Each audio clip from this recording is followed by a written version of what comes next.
accumulate? Does that get more difficult? How do you kind of keep the team on focus there throughout this unique situation? Because there's still work to be done. I mean, we still, there's games we play, work to be done. We got to continue to get better. And you can't really, get your mind into the grasp of how many days you've been on the road or whatever the case may be. Every team does it. Every team hits a long road trip. And professionals, we got to keep our minds fresh, keep our bodies fresh as much as we can to go out there and put together a complete 48-minute game, or as close to 48 minutes. So obviously we haven't done it the last couple of games. And we just got to be better on Saturday. Just basketball-wise, did you notice anything about that second half, the biggest thing that stood out? I think Detroit played extremely well tonight, and then we didn't play well. We didn't play well at all. Like our legs got to us a little bit on the second night. We're back-to-back. That was the result of it. Dan? Hey, LeBron. You mentioned the legs. I mean, you got off to such a hot start in this game. Is that kind of what you think turned for you tonight? No, I don't think so. I think early on I got it going. And then I still, at the end of the day, still got to get my teammates involved. Even with my scoring early, we didn't have many, assists and things of that nature. So I want to try to implement my guys, get my guys involved in the game. And I definitely missed some shots that I know I'm accustomed to making, but it had nothing to do with my legs. Hey, Frank has talked a couple times about the depth of his team and how tricky it is to kind of find minutes for everybody who deserves them, and how it can kind of force some maybe non-conventional lineups. How much do you feel that? How much do you feel that you personally are still adjusting to some of the different groups out there, and where would you kind of like to be soon in that development? I'm definitely, and we're definitely all adjusting to playing with different lineups, and logging minutes with lineups that, one game you might not log with, or could be a few games in a row. So, it's kind of learning on the fly, and I think we're all learning on the fly because of the lack of practice time. With this season, it's very difficult to kind of, get those practice minutes on the floor and know what works and what does not work. Just very strange with that. A lot of our games are also just like, big practices for us too. We have to learn on the fly, and coach is still learning different lineups and seeing what combinations work, what combinations don't work. And myself, I'm out there playing with certain lineups I don't play with, certain lineups I do play with. So I log a lot of minutes with, guys that, may not have logged with, in a couple games. But like I said, it's all a learning experience, and all of us trying to figure it out. Dave?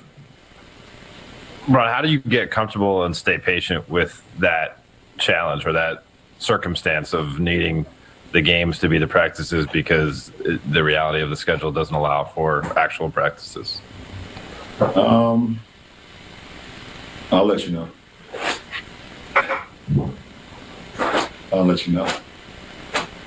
Dan, I think you have a follow-up.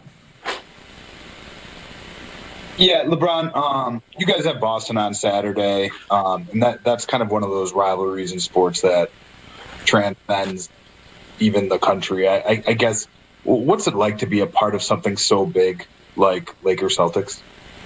It's pretty cool. Just knowing the history, Lakers Celtics across, throughout the course of, this league, and what it means to this league, the history of this league. And just seeing some of the biggest games, some of the biggest rivalries, some of the best players that ever played this game, to be a part of this rivalry was a pretty cool thing, just learning the history. It's not like I didn't personally grow up watching them. Obviously I was, a little bit too young in the 80s, and then they had, rekindled a little bit in the late 2000s when, Kobe and them guys were going against KG and those guys. But, it's pretty cool. And right now it's different. Without the Boston fans and without the Laker faithful, it's not the same. It won't feel the same on Saturday. It's going to feel great to play another game and play against a very good team, but it won't have that rivalry feel. Just, the fans are so much a part of that rivalry, if you could just imagine, and just go back and watch those games, how key the fans were in all the battles over the course of the years. All right, we'll wrap with Rachel.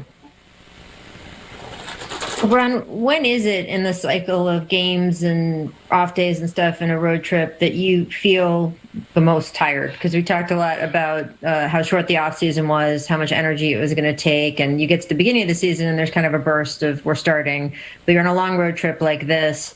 When is it that you feel it? Is it right after games? Is it on the off days? I don't get tired.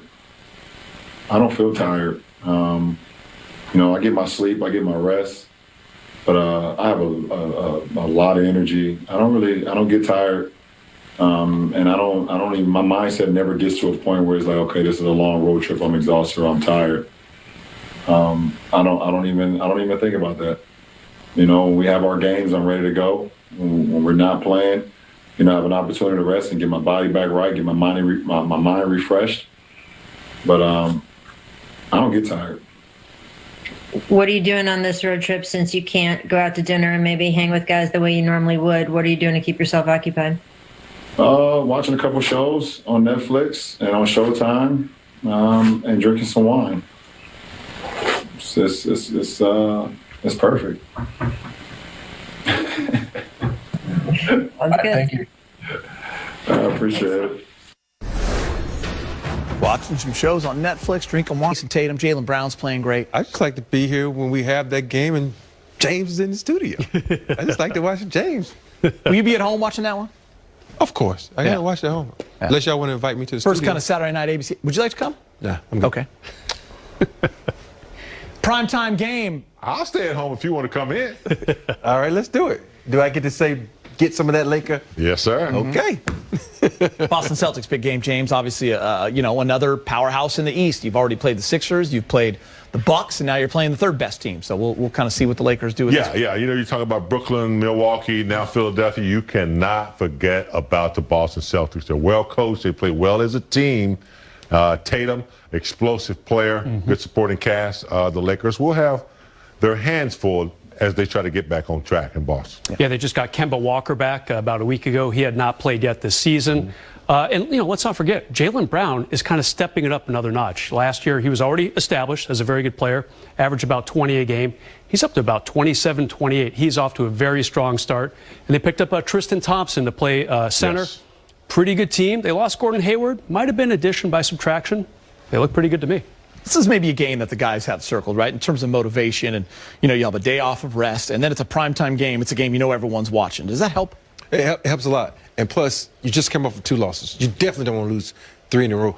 And it's the Boston Celtics. It's that rival. There's going to be so much hype behind this game. They're going to talk about it.